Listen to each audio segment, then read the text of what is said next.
Abran su Biblia en el capítulo 34 del libro de Ezequiel y vamos a continuar viendo el contexto referente a lo que es ante la mente de Dios, el correcto pastorado y el pastorado que Él reprueba.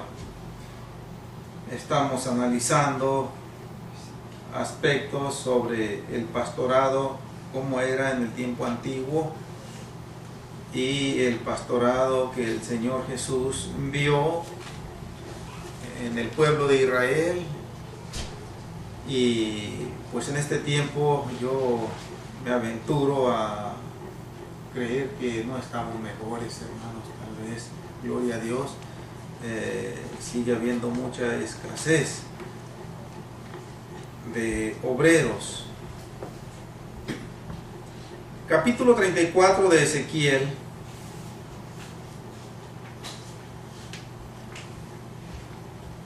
versículo 23 en adelante, dice así en el nombre del Señor Jesús: y levantaré sobre ellas a un pastor, y él las apacentará, a mi siervo David. Él las apacentará, y él le será por pastor. Yo Jehová le seré por Dios, y mi siervo David príncipe en medio de ellos. Yo Jehová he hablado. Y estableceré con ellos pacto de paz, y quitaré de la tierra las fieras, y habitarán en el desierto con seguridad, y dormirán en los bosques. Y daré bendición a ellas y a los alrededores de mi collado, y haré descender la lluvia en su tiempo, lluvias de bendición serán. Y el árbol del campo dará su fruto, y la tierra dará su fruto, y estarán sobre la tierra con seguridad, y sabrán que yo soy Jehová, cuando rompa las coyundas de su yugo, y lo libre de mano de los que se sirven de ellos. No serán más por despojo de las naciones, ni las fieras de la tierra las devorarán, sino que habitarán con seguridad, y no habrá quien las espante. Y levantaré para ellos una planta de renombre, y no serán ya más consumidos de hambre en la tierra, ni ya más serán avergonzados por las naciones. Y sabrán que yo Jehová su Dios estoy con ellos, y ellos son mi pueblo, la casa de Israel, dice Jehová el Señor. Y vosotras, ovejas mías, ovejas de mi pacto, hombres sois.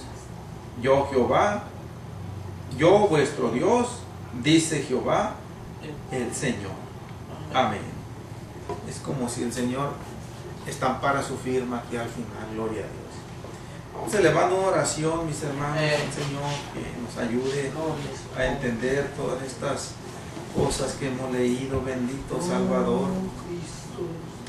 Dios mío, te damos gracias por concedernos, Padre, el grande privilegio y a la par la grande responsabilidad de poder, Señor, venir a tu palabra bendita, de que nos instruyamos, Señor, por ella.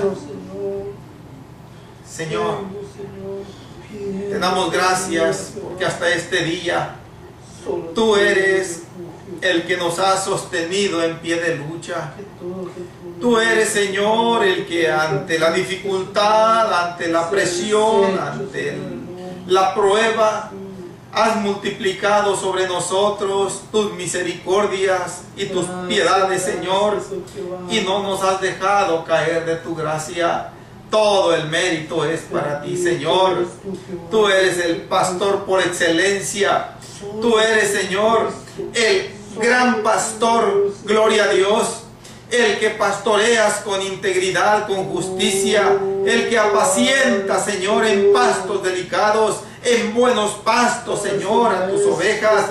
El que las nutre, Señor, con el alimento ideal, esencial, Señor, para que podamos llevar una vida saludable, Señor, en el aspecto espiritual. Dios mío, te damos gracias, bendito Dios.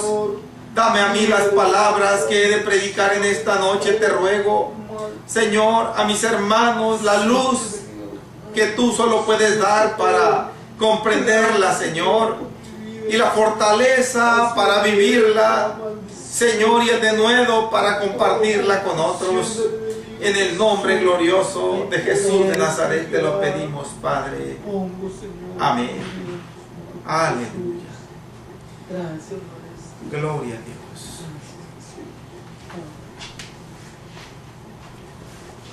Gloria.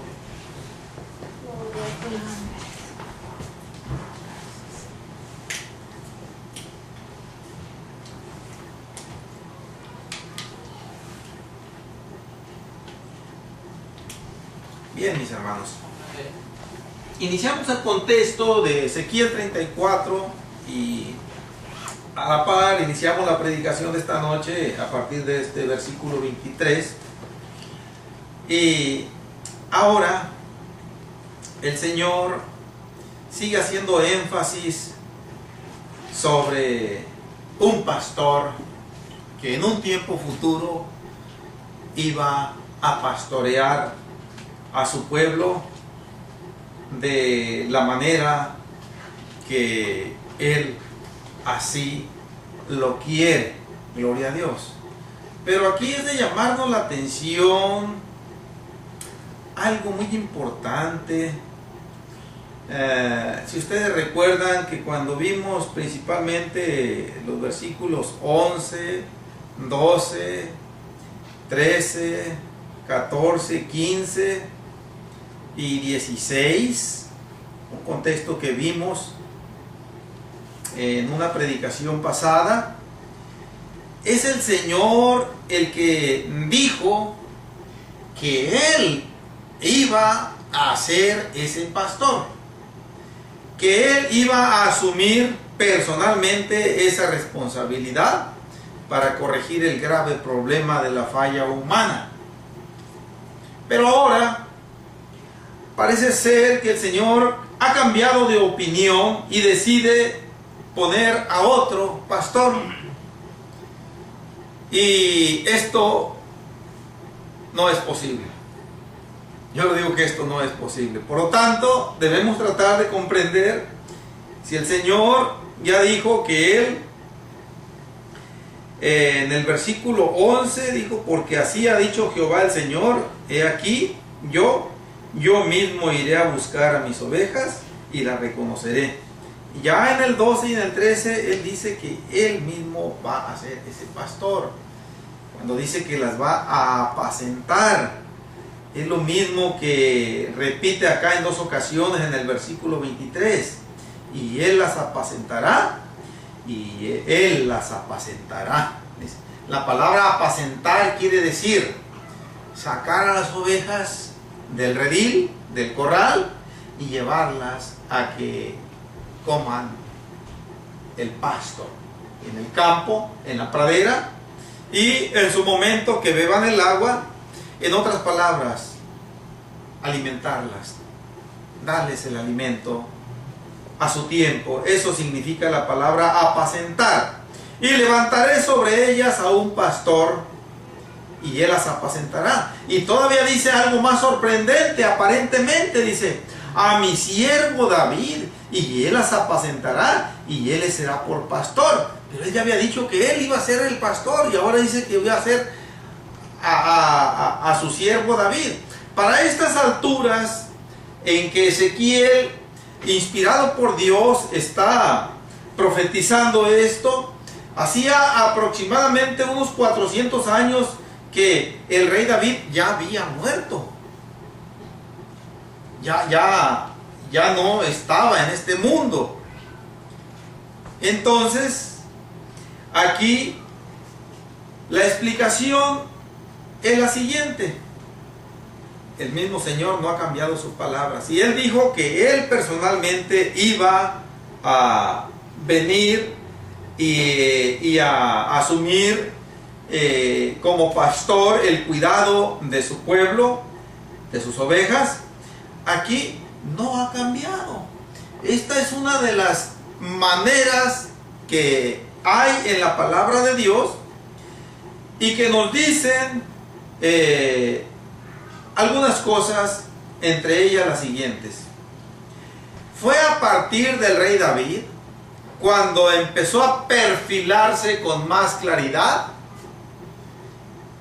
quién iba a ser el Mesías.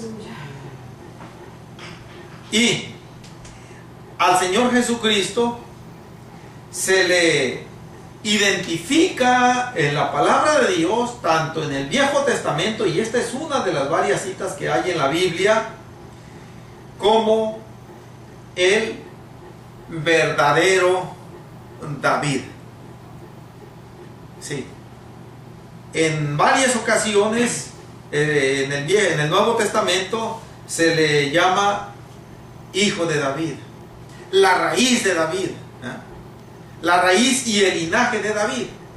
Entonces, cuando el Señor dice que va a levantar sobre ellas a un pastor, simple y sencillamente, aquí nosotros, que por la gracia misericordiosa de Dios nos ha revelado esa manera de manifestarse a su creación de una manera visible, de una manera tangible, y que en su tiempo, qué dichosos y qué bienaventurados también fueron aquellos que pudieron verle, algunos pudieron tocarle.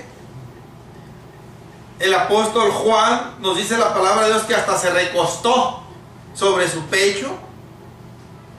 Aquella mujer que tenía flujo de sangre hacía 12 años, se conformó nada más con llegar y tocar el borde de su manto. ¿Y qué experiencia tuvo tan gloriosa? Hermanos, aquí es lo que está diciendo el Señor. No es que en realidad vaya a mandar otro pastor. Aquí la doctrina trinitaria afirma que es al Hijo al que va a mandar.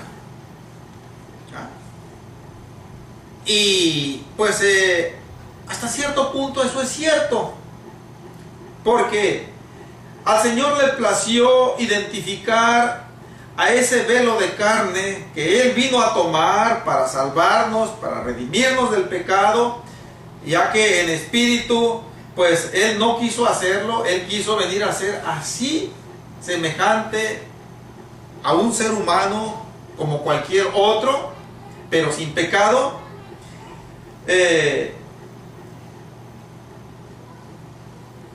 El nombre que Él tiene es Jesucristo, es el nombre de Dios.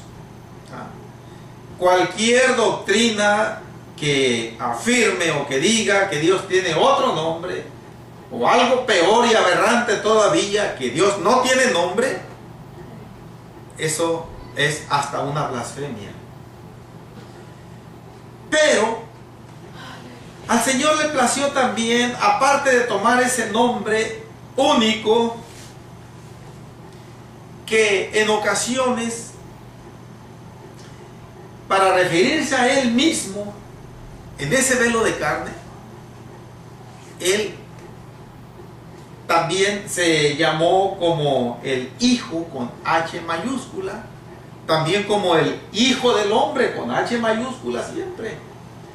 Cuando está con H minúscula, Hijo del Hombre, tanto hijo como hombre, se está refiriendo a algún profeta o a cualquier ser humano común y corriente.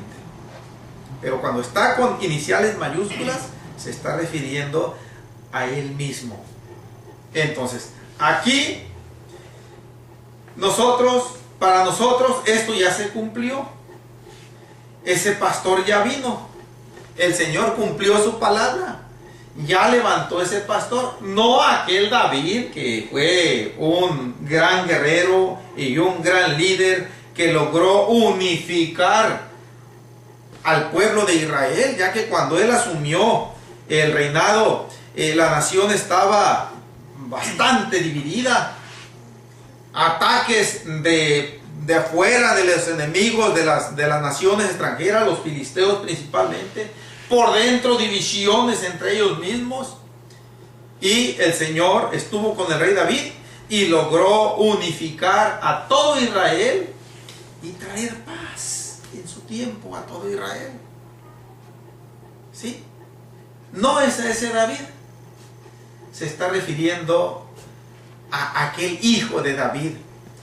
Mateo, Lucas nos dicen que el Señor Jesucristo fue del linaje de David. Mateo 1:1, genealogía del Señor Jesucristo, hijo de David, hijo de Abraham. ¿Ya? Por decir una de las tantas citas que pudiéramos nosotros citar. Entonces, por esa razón, aquí en el versículo 23, el Señor les dice a través del profeta Ezequiel a los judíos de aquel entonces, a mi siervo David. Para aquellos judíos de aquel tiempo no había ningún problema en comprender estas palabras.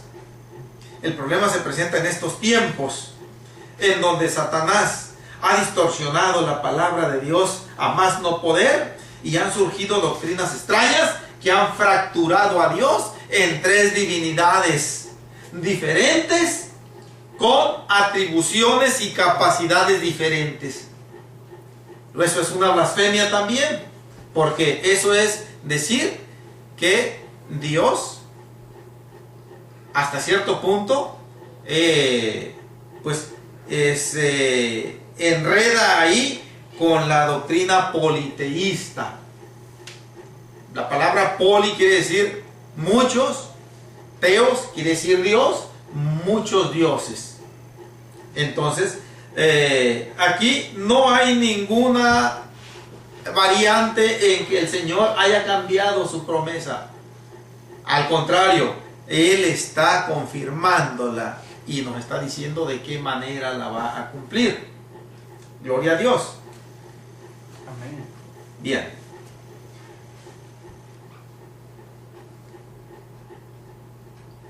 Todo lo demás, hermanos, que leemos ahí son figuras que el Señor menciona para darnos a conocer que cuando esto suceda, pues va a haber realmente la paz que nosotros queremos alcanzar. Hasta aquí tenemos una paz parcial. ¿Por qué parcial? Porque en ocasiones somos turbados por los efectos exteriores, principalmente aquellos que son adversos, aquellos que son trágicos, que acarrean dolor, que acarrean aflicción. La paz como que tiende a polarizarse, como que tiende a desvanecerse, ¿ya? Pero cuando el Señor cuando el Señor vino a este mundo, el pueblo de Israel lo rechazó y por lo tanto Él no pudo establecer ese reinado de paz. No pudo llevar a cabo. Y no porque no haya tenido la capacidad ni el poder, simple y sencillamente en sus propósitos eternos quiso que el tiempo transcurriera para darnos a nosotros también la entrada. Gloria a Dios. Y no ha establecido ese reinado pleno de paz. Vino Él a querer hacerlo, pero su pueblo lo rechazó y por lo tanto este reinado de paz, este pacto de paz ya está establecido, pero todavía no se lleva a cabo a plenitud. Es cierto, nosotros, de alguna manera, la confianza, la fe en el Señor, en sus promesas, los problemas en ocasiones no nos afectan como nos afectarían si no tuviéramos nosotros la fortaleza del Señor.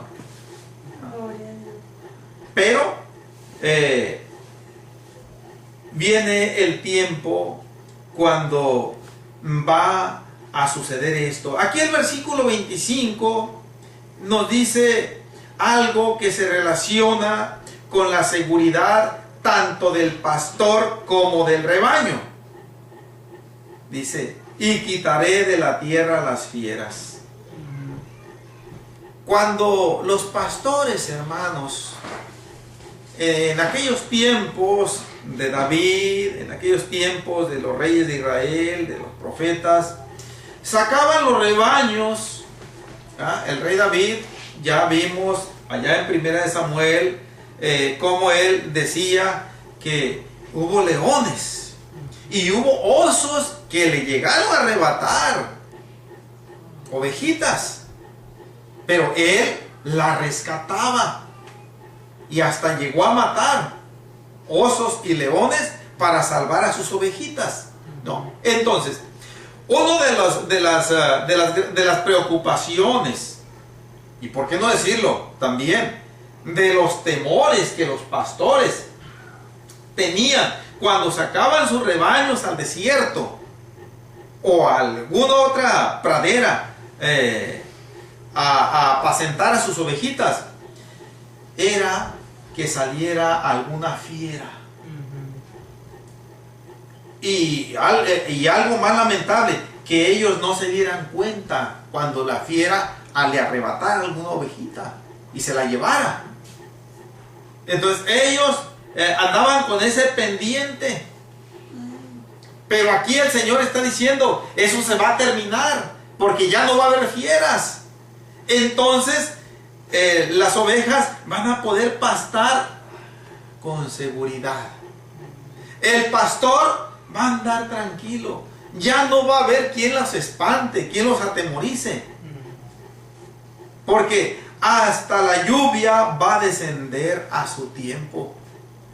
Una de las calamidades que han azotado una y otra vez a este mundo desde los tiempos antiguos. Nosotros hemos leído como en los tiempos de Elías, en los tiempos de Abraham, en los tiempos de José en Egipto, etcétera, ha habido grandes sequías, o sea que no cae lluvia en años y el estrago es catastrófico. Muertes de seres humanos, muertes de animales, porque no llueve. O las siembras no producen su fruto por dos razones. Una, porque no llueve. Otra, porque la lluvia no llega en el momento en que la planta la requiere, cuando necesita amarrar ese fruto, sino que cae ya que la planta ya perdió su fruto y ya de nada le sirve. Pero el Señor dice, pero esto es una ilustración solamente. Esto no quiere decir, no se está refiriendo a lo literal. Se está refiriendo a que cuando el Señor Jesucristo venga por segunda y última vez a este mundo, entonces, como decía uno de los cantos, 1000 años, dice, la paz será abundante. ¿Sí? Y no es porque no vaya a haber fieras, simple y sencillamente los leones van a ser como simples corderitos, no van a dañar a nadie. Entonces sí, esta tierra va a ser un paraíso, como algunas doctrinas afirman que va a ser. Va a ser un paraíso durante 1000 años. No va a haber fieras que ataquen. Pero más que nada, mis hermanos, aquí se refiere a la seguridad, a esa plenitud de paz, de gozo y de vida eterna que el creyente va a recibir cuando el Señor Jesucristo venga. Tanto durante los primeros 1000 años que nos habla la palabra de Dios, como ya en la eternidad, cuando ya los años ya no se van a contar, ya el tiempo ya no se va, ya no va a haber dispositivos que estén diciéndonos qué hora es. No, todo eso ya se va a borrar de nuestra memoria, gloria a Dios. Entonces, esto es lo que va a suceder. Cuando el Señor habla también en el versículo 27 de que Él va a romper las coyundas del yugo de su pueblo, aquí se está refiriendo a aquel Israel como nación,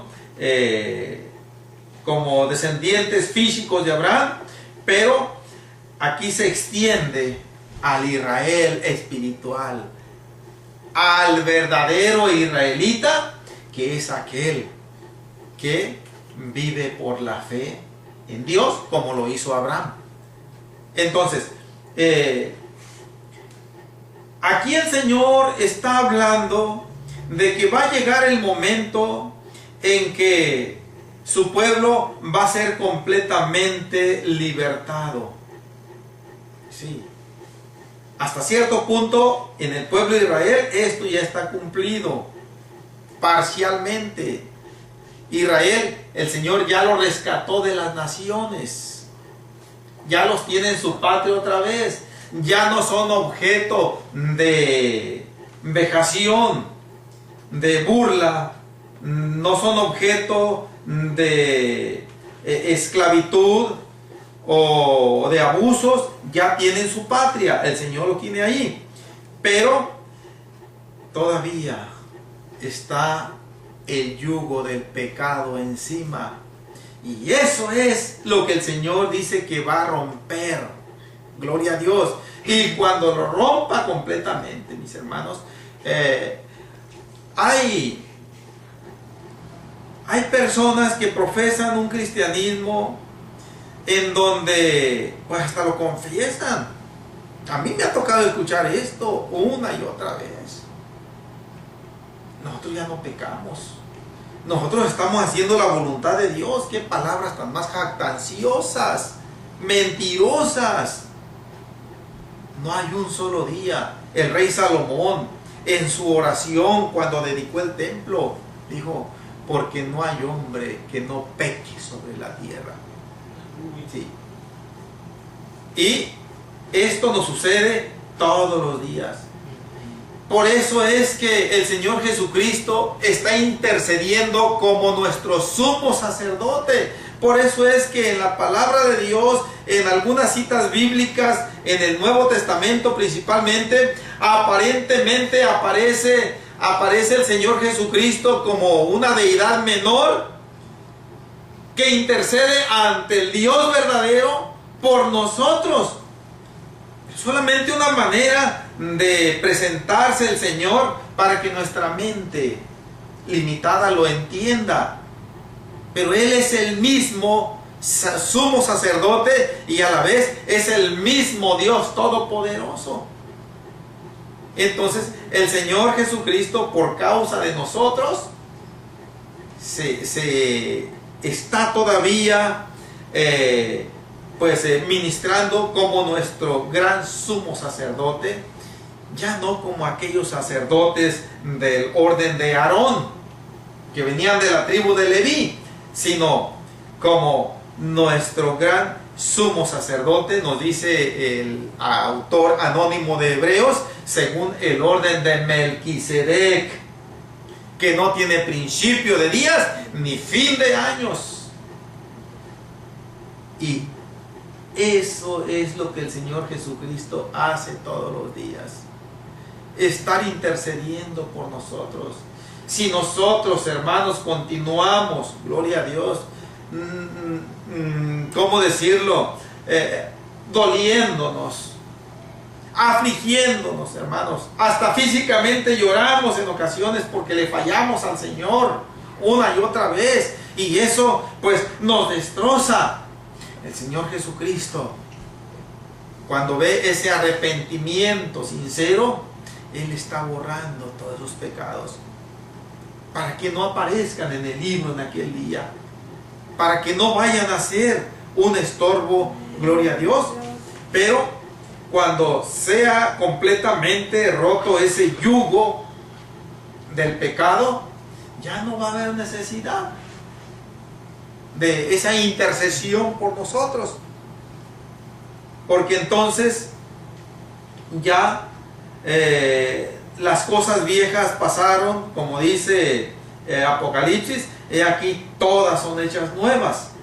Ya no habrá necesidad, porque ya habremos alcanzado la victoria sobre el pecado, y esto con todo y el absoluto mérito del Señor Jesucristo por nosotros, en ese sacrificio que hizo por nuestros pecados. Gloria a Dios.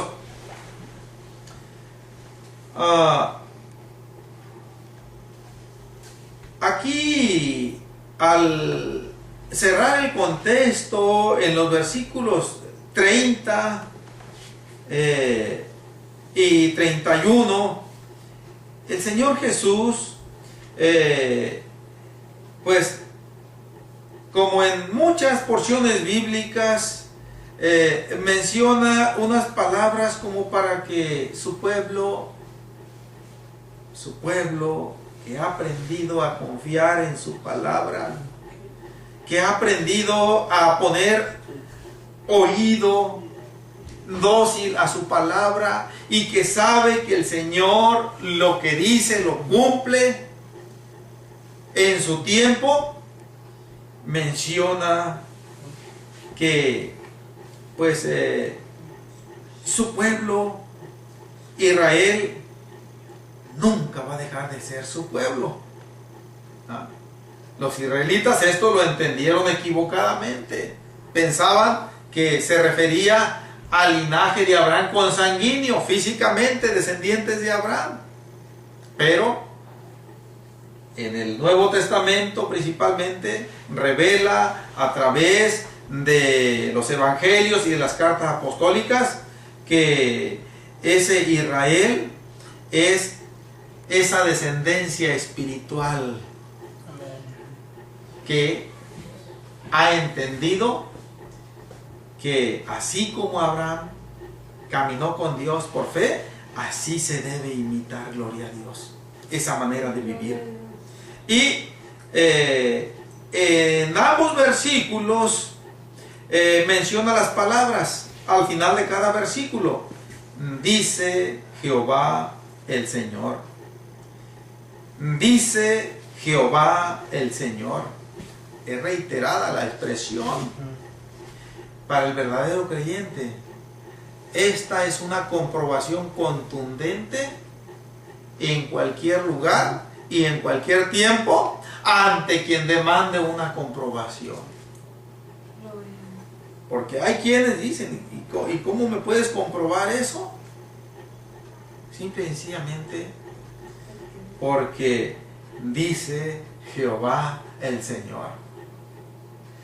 El profeta Isaías mencionó otras palabras que significan lo mismo en el capítulo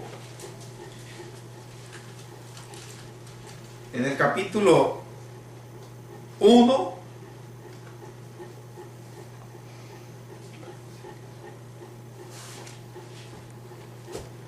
entre las muchas citas bíblicas que pudiéramos nosotros ver.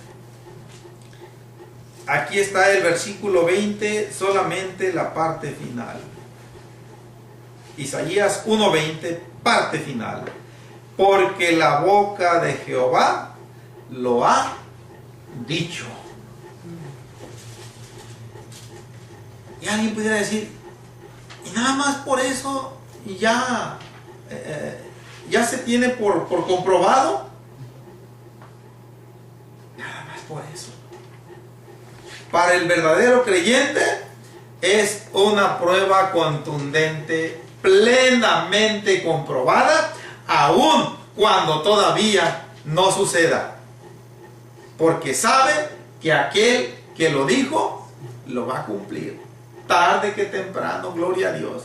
Y esto es causa, hermanos, de gozo, de alegría, de victoria diaria para el verdadero creyente, pero también es causa de terror, de pavor, de sufrimiento anticipado inclusive para aquel que osa desafiar lo que el Señor ha dicho. Máxime de una manera premeditada y a pleno conocimiento. Algo peor todavía, con el compañero que nos estamos raiteando jactanciosamente, me ha dicho en algunas ocasiones: yo le conozco la Biblia, a mí no me gusta que me cuenten, yo la leí bien, porque no quiero que alguien me diga lo diferente. Le dije: pues hombre, es de tener cuidado eso, le dije yo, porque miren nada más que palabrotas. Así que ha tenido 2, 3 mujeres y no se ha casado con ninguna. Con la que está ahorita tampoco. No ha tenido esposas. Han sido queridas, concubinas. Está fornicando. Oiga, le dije: el diablo le echa polvo a usted. El diablo se la sabe mejor que usted. Digo, si es que se la sabe. Pero ¿de qué le sirve? Entonces, ese es lo que le espera a aquel que sabe la palabra de Dios, pero hasta ahí nada más. La teoría de nada sirve sin la vivencia. Ya mejor no me diga, por favor. Me siento como que me dan ganas hasta de vomitar, como usted dice: me sé la Biblia. Yo sé que usted es una persona inconversa, pero está hablando de una manera tan jactanciosa que pues casi estoy oyendo la voz del demonio ahí a través de usted. Mejor ya no diga que es bueno, que usted no se considera una persona mala. Somos horrendos, somos perversos todos. Y no porque yo lo diga, el Señor mismo lo dice en su palabra. Engañoso es el corazón más que todas las cosas, y perverso, dice. Y no está refiriendo al corazón nada más del más horrendo asesino, criminal, narcotraficante, violador, asaltante, etc. Está refiriendo a toda la humanidad por parejo. Entonces, es causa de gozo para el creyente verdadero, y es causa de terror para aquel que se rebela contra aquello que el Señor ha dicho. Gloria a Dios. Mis hermanos, hay algunas consideraciones que yo quiero hacer. ¿Por qué el Señor hace tanto énfasis en aquellos pastores que en el tiempo antiguo no asumieron con dignidad su responsabilidad?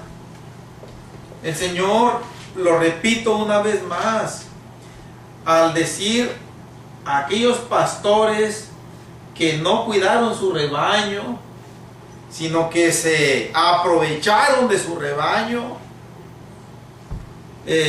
fueron aquellos reyes, aquellos gobernantes, aquellos líderes tanto políticos como religiosos que hubo en el pueblo de Israel. Hay muchas citas bíblicas, pero vamos a ver solamente algunas. Gloria a Dios. Vamos a empezar viendo Lamentaciones capítulo 2.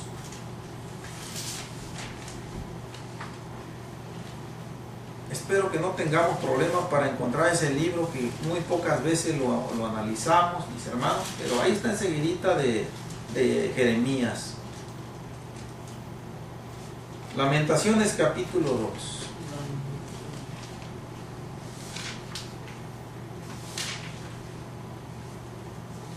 Vamos a ver a unos de aquellos pastores a quienes el Señor está denunciando.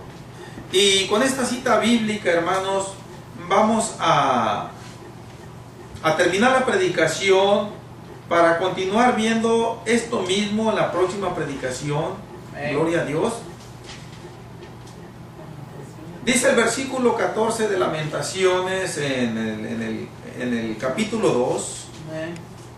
Dice: tus profetas vieron para ti vanidad y locura, y no descubrieron tu pecado para impedir tu cautiverio, sino que te predicaron vanas profecías y extravíos. Miren, los profetas eran uno de los conductos humanos que Dios usó en el tiempo antiguo para hacerle llegar al pueblo noticias del cielo de diferente índole. Una de ellas, cómo es que tenían que conducirse en esta vida. Independientemente de que ya lo tenían ellos en la ley de Moisés, todo eso, pero como nosotros, hermanos, somos muy dados a olvidarnos de nuestros deberes, de nuestras responsabilidades, y todavía tenemos el descaro de enojarnos cuando se nos recuerda. El Señor nos confronta y manda profetas, y dice algo referente a lo que ya estaba escrito en la ley de Moisés, pero con un énfasis más fuerte, ya con un énfasis de reprensión, de regaño, de censura. Y es lo que está haciendo aquí a través del profeta Jeremías, que fue el que escribió este libro. Tus profetas vieron para ti vanidad y locura, y no descubrieron tu pecado para impedir tu cautiverio, sino que te predicaron vanas profecías y extravíos. Sí, los profetas, muchos por intereses mezquinos, algunos por miedo a ser apedreados, a ser rechazados, a ser encarcelados, a ser muertos, no daban el mensaje del Señor, lo callaban. Otros por corrupción, por granjearse al pueblo, no le daban el mensaje candente, reprensivo del Señor, sino que le decían: así van bien, no hay problema. Si veían aquellos que se desviaban tras la idolatría, decían: no hay problema, nada más vayan al templo y lleven el sacrificio, y así el Señor los va a perdonar. Y de esa manera, mis hermanos, y en este tiempo el panorama no ha cambiado, al contrario, se ha pervertido más todavía, predicando vanas profecías y extravíos. Gloria a Dios. Por eso el Señor Jesucristo miraba aquellas multitudes como ovejas que no tenían pastor. Gloria a Dios. Entonces, los profetas que menciona aquí, Lamentaciones, es una de las formas en que el Señor llama a aquellos pastores irresponsables. Mis hermanos, vamos a ver algunos otros más, pero vamos a dejarlo para la próxima predicación. Gloria a Dios, ya que el tiempo ha transcurrido. Y pues, mis hermanos, no dejemos de orar al Señor que nos ayude a ser esos obreros que Él mande a su mies. Ahora quiero hacer la siguiente aclaración. No pensemos que nada más vamos a ser obreros cuando nos vamos a la calle, a los apartamentos, a los estacionamientos, a repartir folletos o a hablarle de la palabra de Dios a las almas. No. Esa es una de las formas. Es cierto, es una de las formas tal vez más que más se conoce, pero cada día, todos los días, yo y usted y todo aquel que profese ser cristiano, tenemos la manera de ir a la mies. ¿Sí? Tenemos la manera de parte de Dios de constituirnos en obreros. Ahora, lo que el Señor Jesucristo nos va a decir allá en Mateo, de donde vamos a regresar en su oportunidad, es que le pidamos al Señor la capacidad.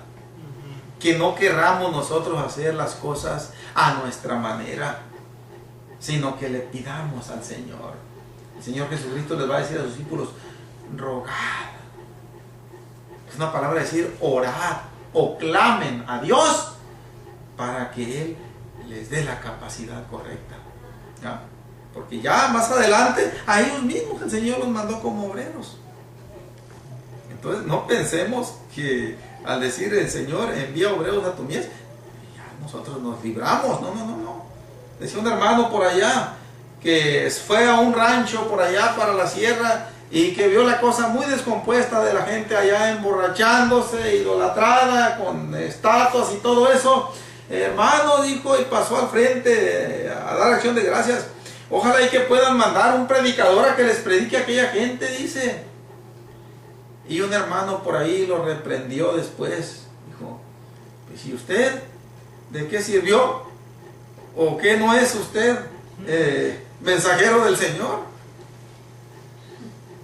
Somos nosotros, hermanos. Gloria a Dios. Tenemos ese privilegio y a la vez una responsabilidad. Pero vamos a pedirle al Señor que Él nos capacite, que Él nos instruya, que Él nos dé los elementos que necesitamos. Oremos y así terminamos la predicación y el culto. Bendito Salvador, glorioso Padre.